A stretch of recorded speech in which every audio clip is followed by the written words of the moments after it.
Hello everyone, welcome back to another episode of In Plain Sight. And I went down the Super Bowl halftime show rabbit hole recently, and while I planned to just analyze the weekend's recent performance, while I was doing my research, I noticed several other performances with deep occult influence. So, what started as a simple reaction video is now a mini-series. For those of you just finding me, check out my earlier episodes of this series from a few years ago, explaining what a ritual is and why they are often done in public.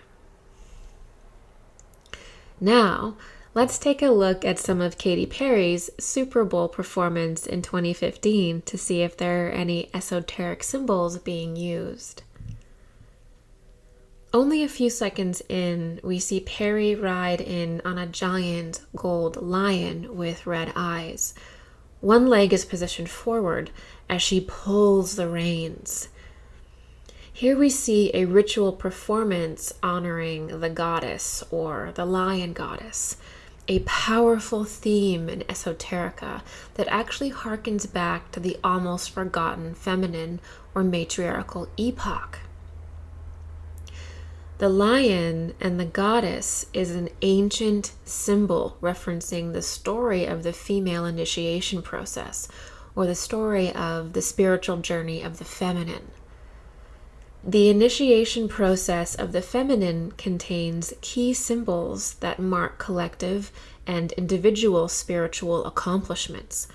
Major themes in the feminine spiritual initiation process are birth, overcoming impulse and sexual temptation, sexual power, and psychic power.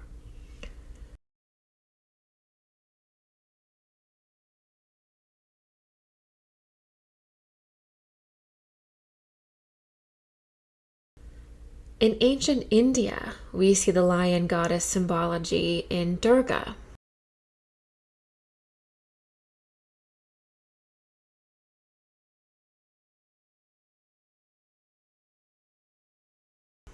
In Sumeria and Babylon with the goddess Ishtar, or Inanna. We even see her reappear as the goddess Astarte, or Asherah. Later, this worship continues as we see her as Cybele and Rhea in Greece and Rome. As time moves forward, the influence of the feminine era fades away, and the symbology becomes less direct. However, in modern Christianity, Mary becomes the goddess. She becomes the modern incarnation of the lion goddess.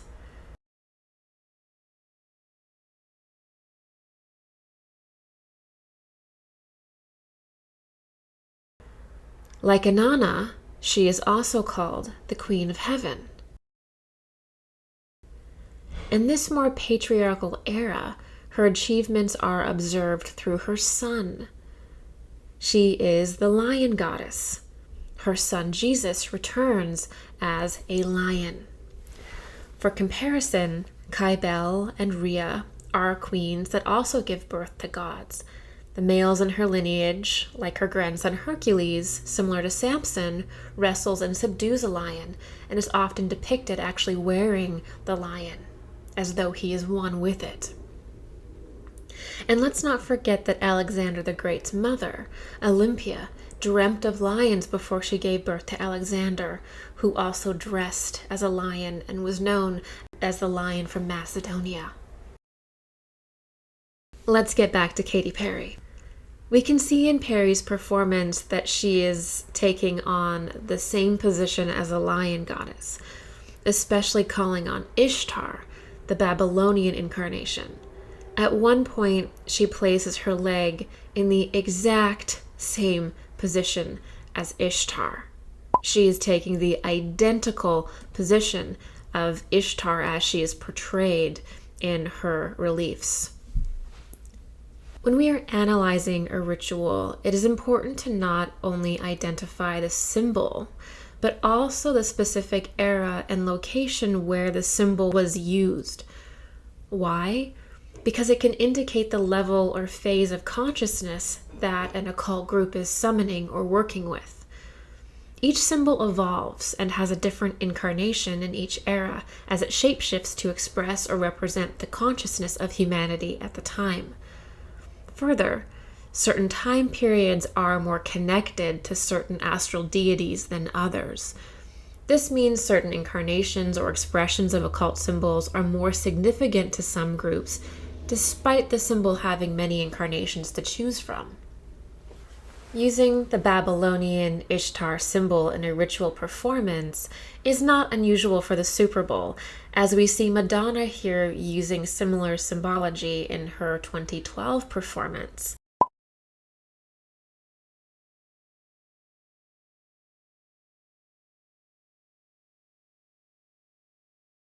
Beyoncé, who has done the Super Bowl several times, also claims this imagery in her performances. While it's easy to notice the occult performances at the Super Bowl performances are really just an extension of the music industry, which also uses so much occult imagery that it's hard to even watch a music video today and not notice it. The biggest names like Madonna, Katy Perry, Beyonce, Nicki Minaj, Britney Spears, Lady Gaga all become variations of the goddess in their various performances. Many times in these performances, there are clear aspects of the dark occult culture, of dark occult ritual, things like cannibalism,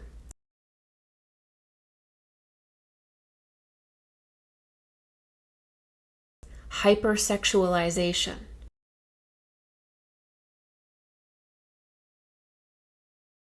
and animalistic blood ritual displays. We also see the belief that punishment, the embracing of taboos and torture are the way to liberation and spiritual power. I want to take some time to highlight that the lion and the goddess is a sacred symbol. It's not evil, and any occult analysis that automatically pins goddess figures like Inanna or Ishtar as satanic is incorrect. Symbols are neutral. It is the practitioner that contributes the defining energy, light or dark, to the symbol.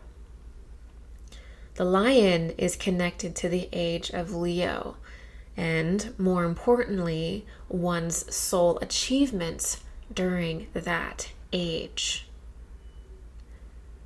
You will notice that most symbols, especially deities, are associated with a planet. This is revealing the pure, higher dimensional rooting of the symbol.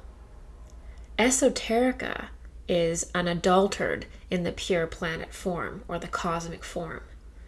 The cosmic level will always communicate the true nature or essence of a deity or an archetype or a symbol, no matter how the symbols change over time. So, what planet is the goddess lion symbol associated with? Well, it's associated with the planet Venus. Venus is depicted as an 8-pointed star and is included with traditional ancient lion goddess imagery, especially in the earlier incarnations that retained more of the previous goddess era. Here is J-Lo in her 2020 Super Bowl performance dancing on the astrological sigil of Venus. The symbology of Venus as a star is also seen, as Venus is called the morning star and is the basis of the star card in tarot. We see our Venusian goddess from the star card appear with her lion in the strength card. Here she is traditionally holding open the mouth of a lion or sometimes riding a lion. This is the same gesture of gentle control and power as Ishtar's leg on the lion. It is the same meaning as holding the reins of a lion, or having a lion at your feet, or sitting at the throne with lions. For people who have a deeper understanding of esoterica, Venus is also recognized as a comet or a shooting star. Falling stars or meteors are often magnetic, and the magnetic force symbolizes the feminine sex. The worshipping of the goddess as Venus, the magnetic comet, is even seen in Mecca, as the heart of worship at Mecca is the black magnetic meteor stone at the heart of the temple. Templars carry the same tradition, using magnetic stones believed to be meteors in their temples. You see, religions are simply modern incarnations of timeless esoteric patterns. Later in this performance, we see Katy Perry flying through the air as a comet or shooting star. We also see the same thing with Lady Gaga's performance in 2017. The comet also appears dramatically in Maroon 5's 2019 performance.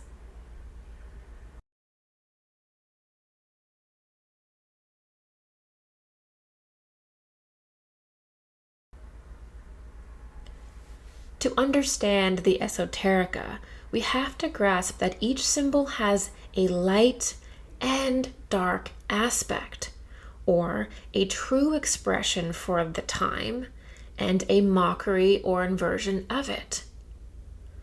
Thus, another image that is common with the goddess is her shadow aspect, who is also depicted with a lion or big cat-like beast.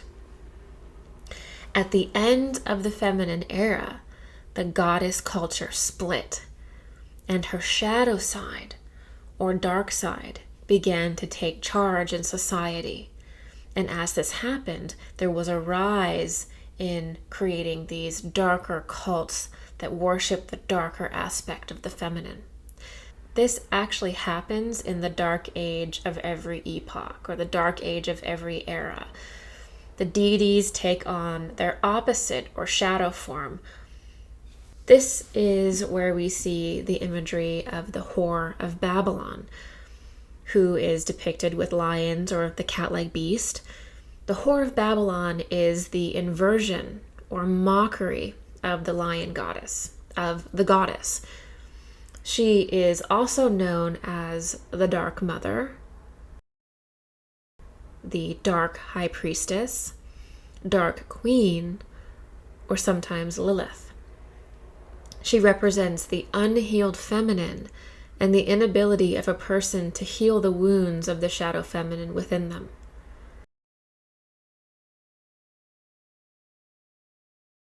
She uses her sexuality to manipulate and gain power. She is cold and cruel. She has no emotional control and believes that her emotions are truth. Her intuition is always right.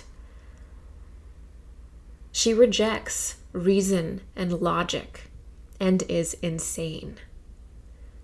She's often depicted wearing a red dress, revealing that she has not integrated the lessons of the lower root chakras. She is trapped in that spectrum of energy.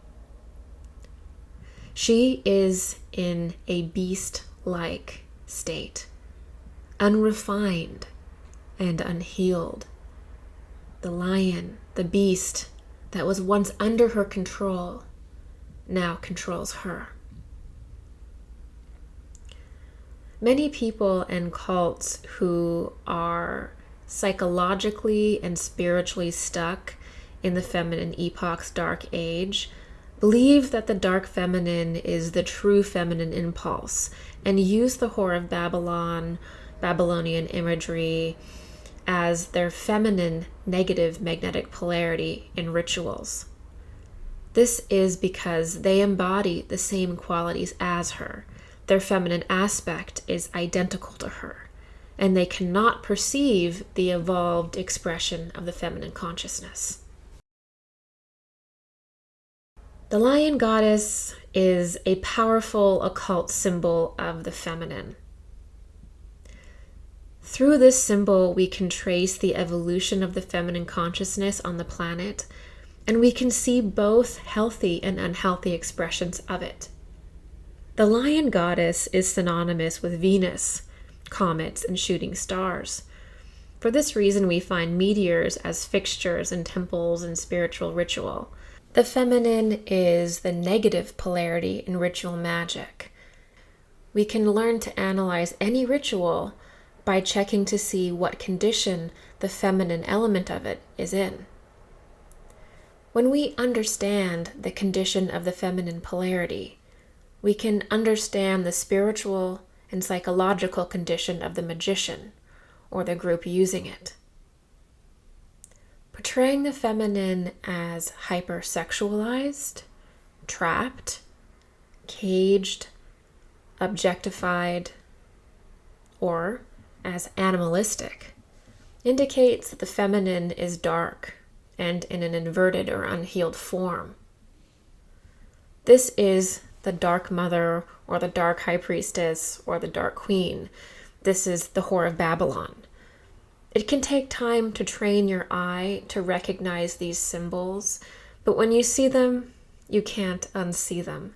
And the more that we understand these archetypes, the more we can place ourselves in a healthy spiritual and psychological state. Thank you for joining me today to discuss the lion and the goddess at the Super Bowl. Next, I will dive into the next scene of Katy Perry's performance, which summons Alice in Wonderland. See you then. Oh, and don't forget to like this video, share it with your friends so they can become aware of the occult world around them, comment, and subscribe. For more content that does not appear on YouTube, check out my membership site where I offer forums, live Q&As, and discounts on courses, and so much more. See you there.